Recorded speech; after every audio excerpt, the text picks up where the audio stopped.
A wani gari mai suna Sulke mai cike da hayaniya da sabuwar rayuwa ta zamani, akwai wani matashi mai suna Sadiq Musa, yaro mai wayo, mai son ci gaba, mai buri, kuma mai son ganin ya canja rayuwar iyayensa daga lokal zuwa modern. Tun yana ƙarami iyayensa, Baba Musa da Mama Lami, sun yi gwagwarmaya wajen ganin ya sami ilimi, don ku suna cewa mu ba mu da dukiya amma muna da addu'a. Wato ma'ana wannan saƙon zuwa ga Sadiq kenan. Sadiq ya taso cikin ƙauna da tarbiyya ta iyaye, amma yana da abu guda ɗaya: son yin rayuwar birni, wato yana son ya ga ya zama Ajebotas. Bayan da ya gama karatu sai ya samu aiki a babban birni. Birnin kuma ya burge shi, domin ko birnin yana da fitilu, ruwan famfo da kuma tituna masu ƙayatarwa. Ma'ana dai an shiga sabuwar rayuwa, ga jama'a barjak a cikin gari, ga carpet, ga AC, ga kuma kayan jin daɗi na ƙwalam da maƙulashe wanda yake zuwa bakin titi ya siya ya ci domin more rayuwar shi.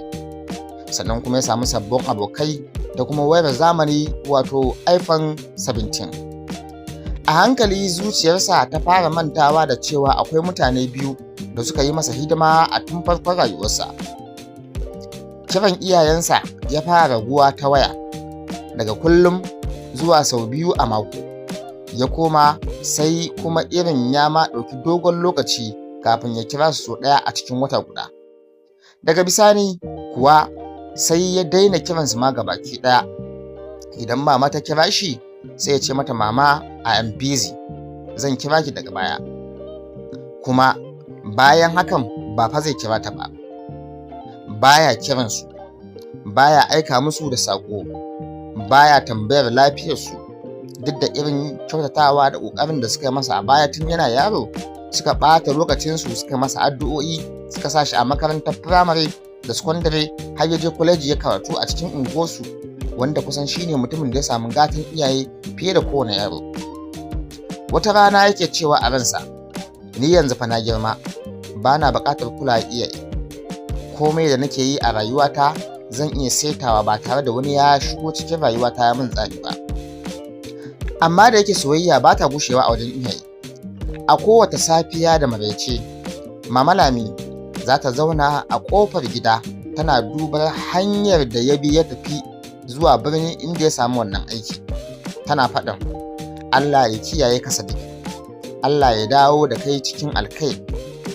Baba Musa kuwa ya saba yin addu'a, yakan cewa, "Ya Allah, ka kare rayuwar ɗanmu, ya Allah ka kare ɗanmu daga cikin dukkanin fitina ta duniya da kuma lalatattun abokai, maƙiya wanda za su hana ɗanmu ya taimaka mana." Sun yi kewa fiye da yadda yake zato, amma ba su taɓa jin haushinsa ba saboda soyayya ta iyaye da kuma ɗansu. Katsam a shekarar 2025, kamfanin da Sadiq ke aiki ya shiga matsala. An rage ma'aikata masu tarin yawa. Aiko sai Sadiq ya kasance cikin mutanen da aka sallama a rana guda ba tare da ya shirya ba. Wayarsa ta yi shiru, babu kiraye-kirayen abokai. Abokai sun ɓace, ya daina ganin su. Babu wanda yake tambayar shin ya ci abinci ko bai ci ba. Saɓanin shekarun baya, lokacin da yana ƙarami yake tare da iyayensa talakawa, suke faɗi tashi a kansa, suke ba shi abinci, suke kula da lafiyar shi, suke kuma yi masa addu'o'i. Amma a yau abokan da ya samu lokacin da ya zo birni ya samu aikin kamfani ke fantamawa, duk sun noƙe, sun yi mi'ara koma baya. Ya daina ganin su, barantana ma su taimaka masa. In ji Hausawa suka ce bulun bukwai wai akuya ta cinye koro. Kuɗinsa sun kusa ƙarewa ga baki ɗaya. Daman salarin da aka yi musu na watan da ya gabata bai gama cinyewa ba, kuma a tsakiyar wannan watan da muke ciki aka dakatar da shi daga aiki. Gashi wata ya nisa, barantana ya tsammanin samun sabon salari, don kuwa kamfanin ya riga ya dakatar da shi. Sadiq ya shiga damuwa mai tarin yawa. Makwancin da yake daman na haya ne, kuma kamfani ya sallame shi, barantana ya ƙara biyan kuɗi.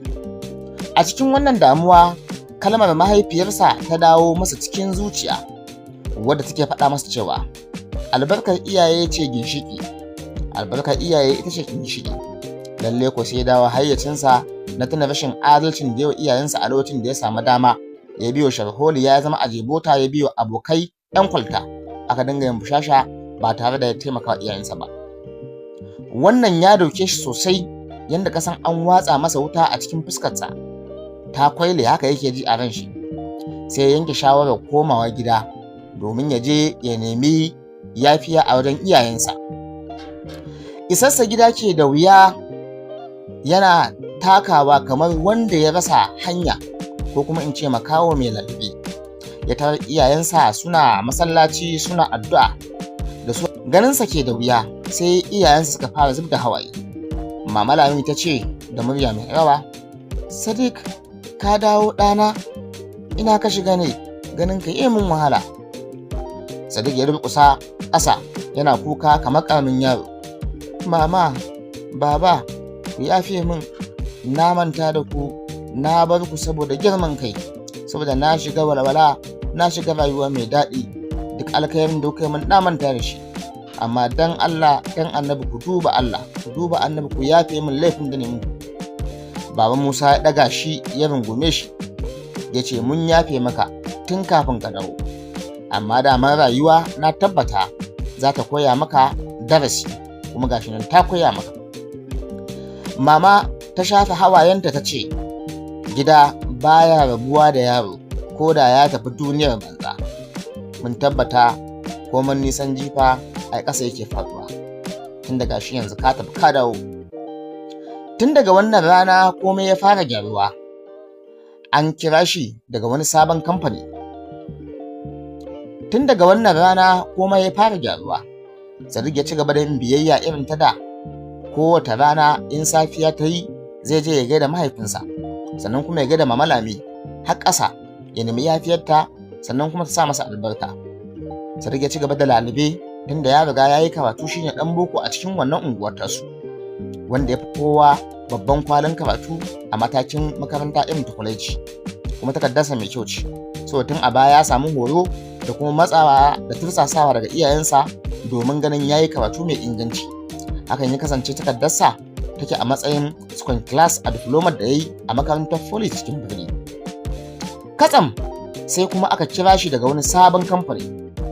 Ya samu aiki mafi albarka, zuciyarsa ta zama natsatsiya, ya fara kula da iyayensa da kyau, yana aiko musu da kuɗi, magani da dukkanin abin da suke da bukata. Yana shawo kan dukkan bukatunsu ba tare da ya jira sun roƙa ba.